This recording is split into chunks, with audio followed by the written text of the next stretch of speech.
Xiên nín mê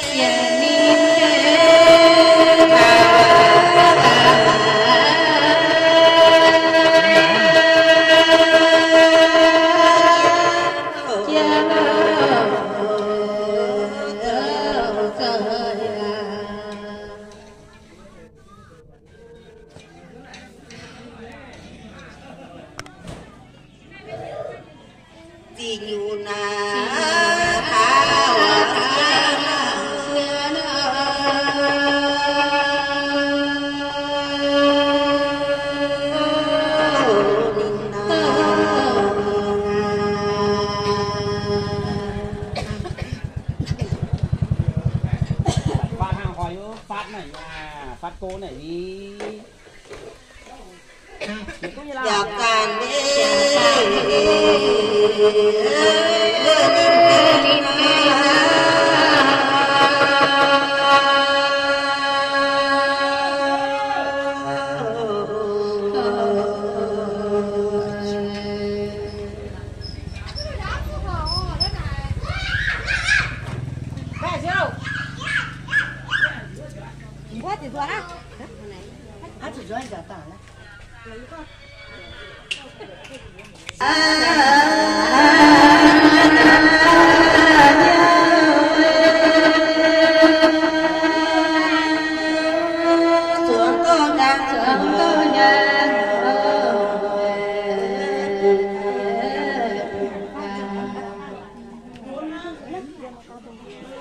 rồi mùi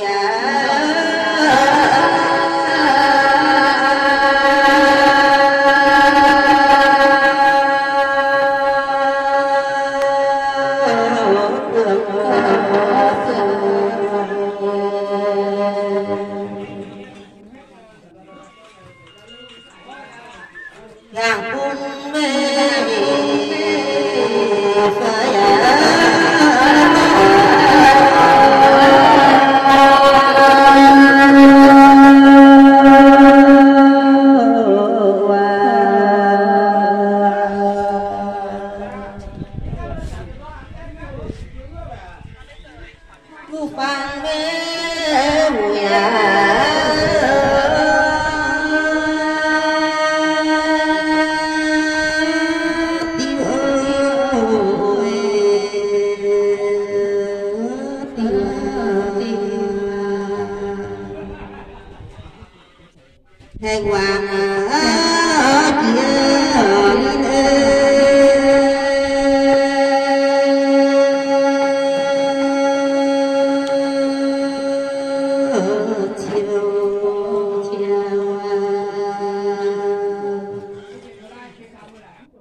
Hãy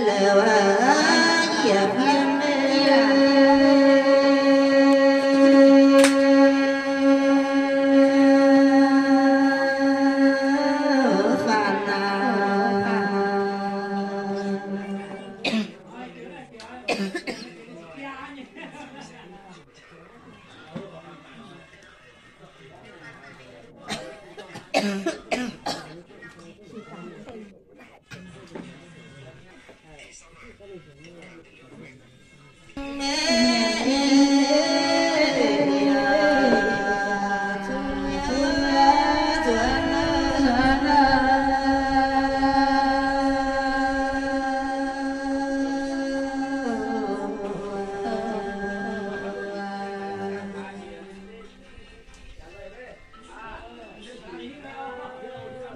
miền cha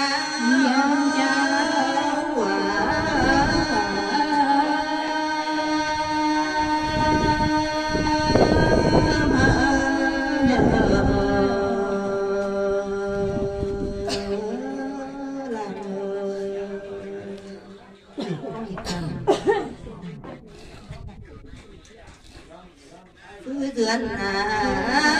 miền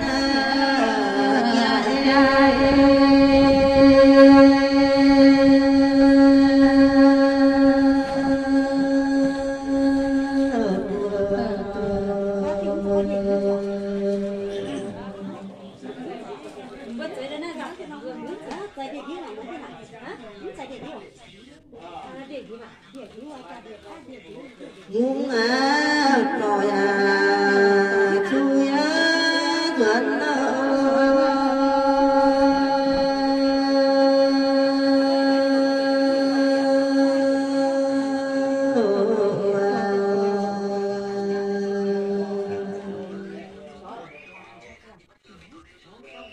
miền làn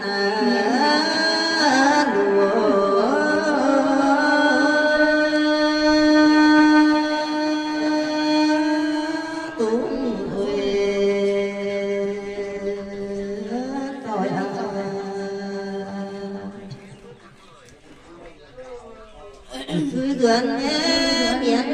miền làn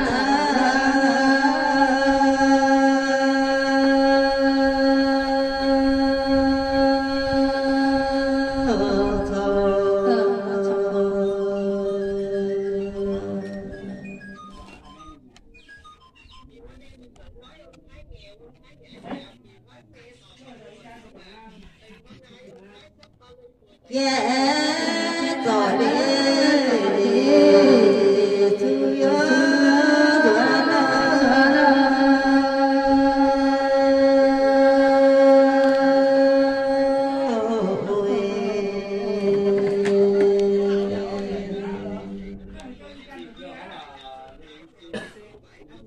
miền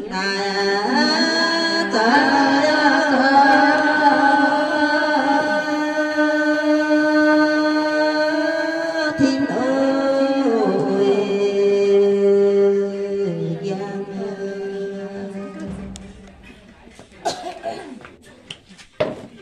cũng thoát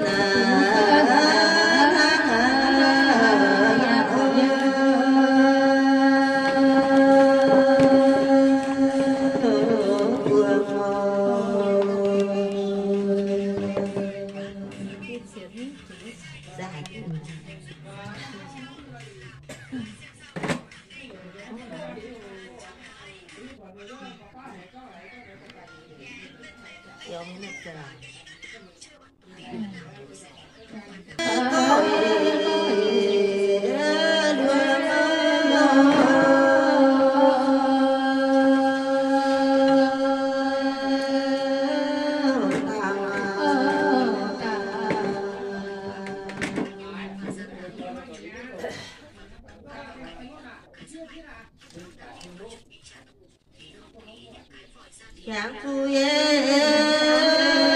duyên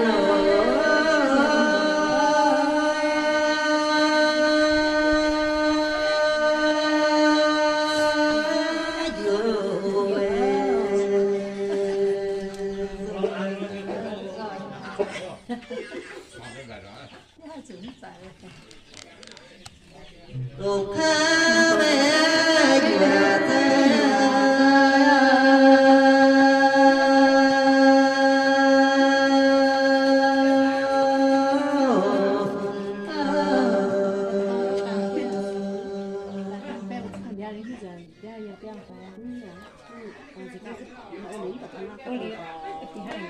trời phun mê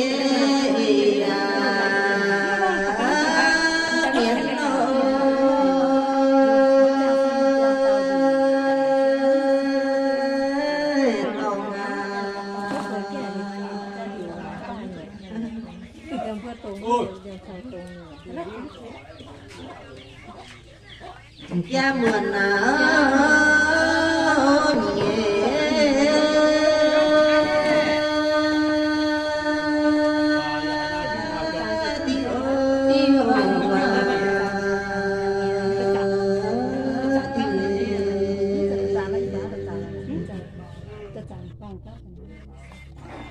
đèn vàng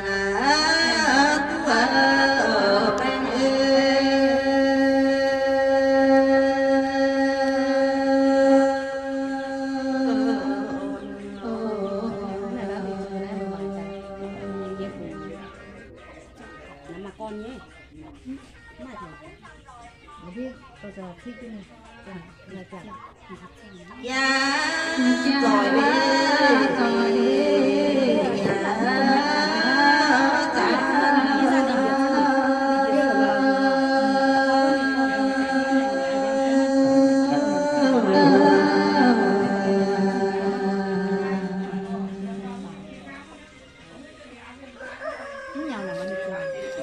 nhẹ nhàng tràn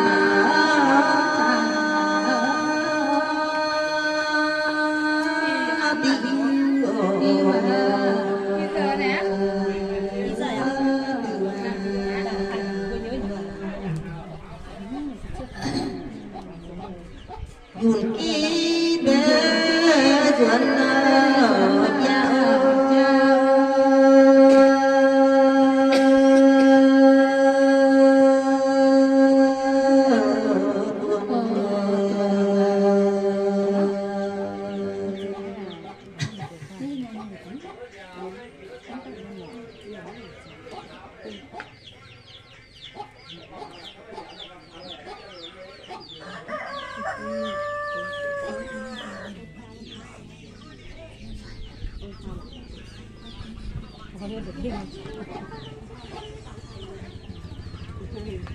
ที่บาฟ้านี่ก็เป็นบาฟ้าที่เอาต่างๆก็ที่ทองผมก็มาต้องไม่จ้า người phun mẹ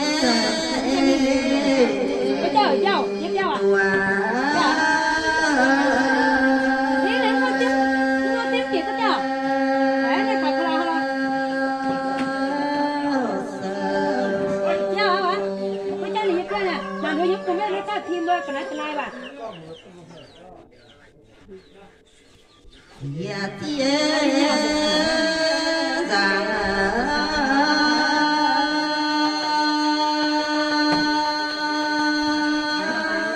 có thơ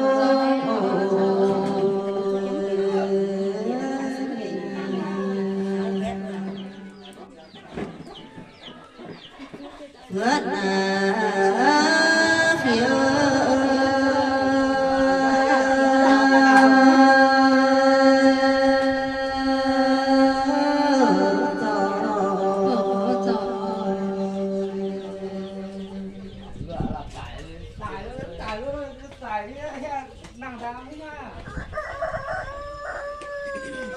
lúa nhiệt chú chuẩn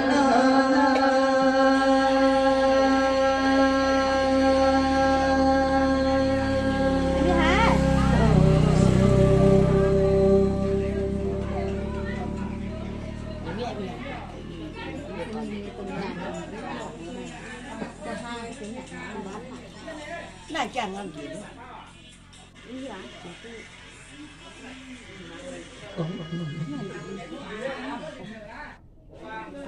thì nín mẹ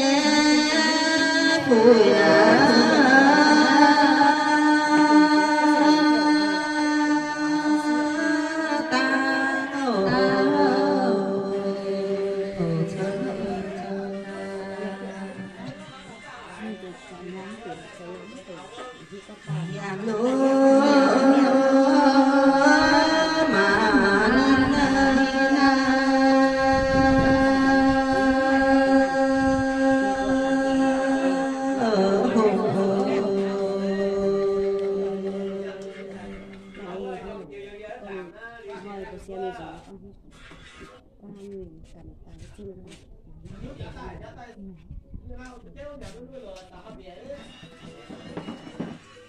về phun chui chuẩn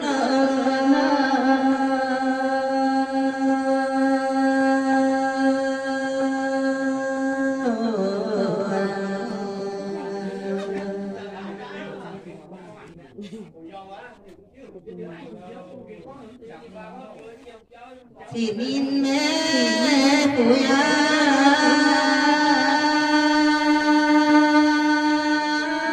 cũng siêu thua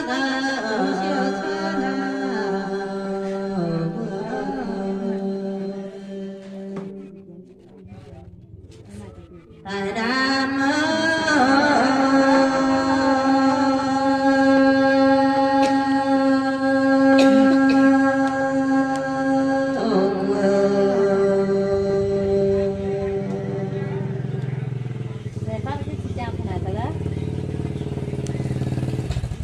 yếm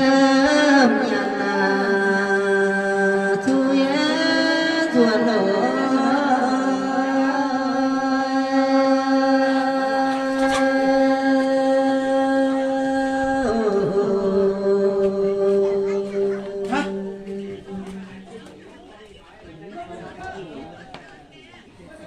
nghiến vang mê quầy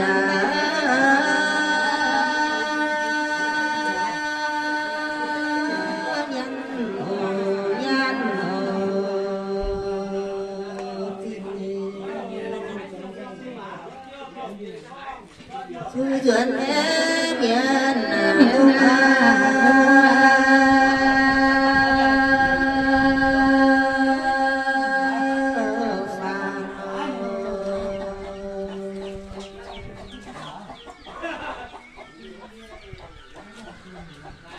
nhà tìm về kia nhà thế khói chưa đâu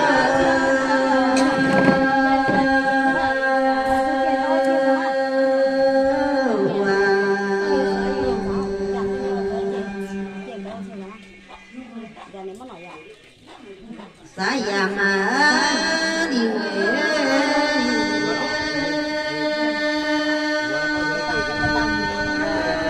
mantunya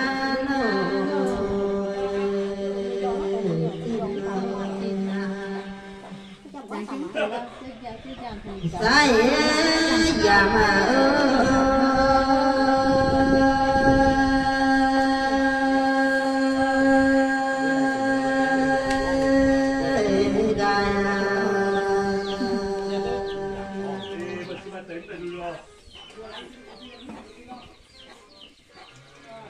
Happy birthday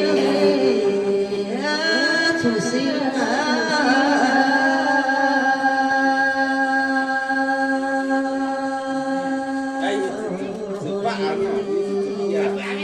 Rồi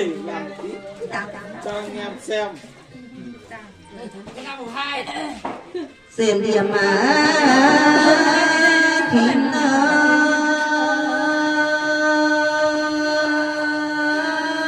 bành lời nam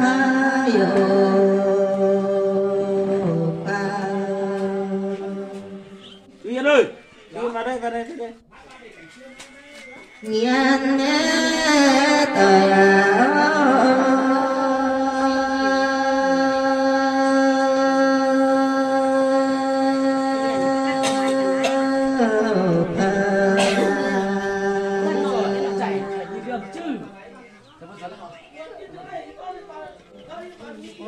chắc chắn là xong rồi sẽ phải máy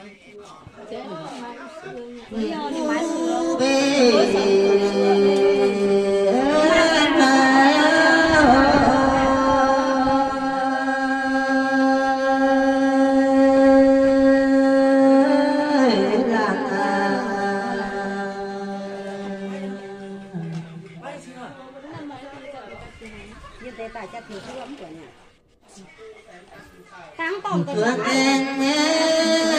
đời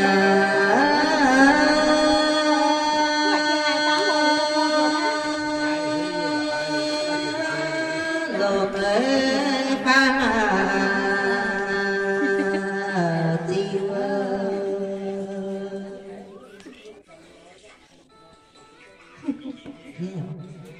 chiều bé và ăn khoai tao này, đây là khoai tao đó.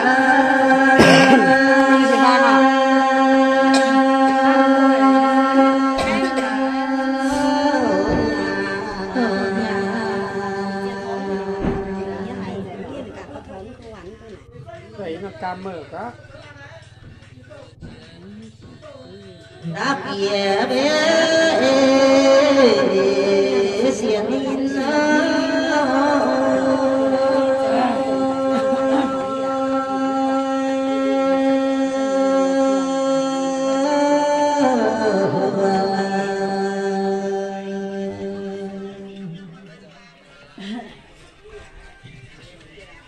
thương tên nhé đời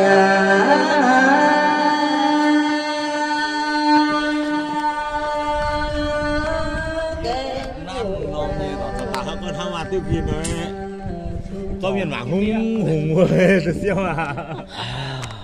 siêu không có phần nghiệp cho như thế có tướng hiền miền tới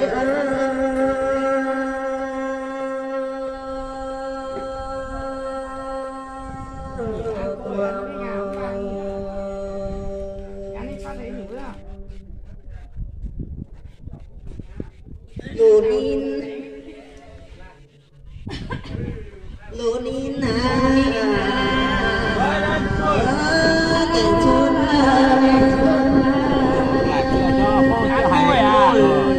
cho hai cái đấy của liều ha cho bạn những hai thao nó buông ổ phải nan trên nó buông cho bạn những nó buông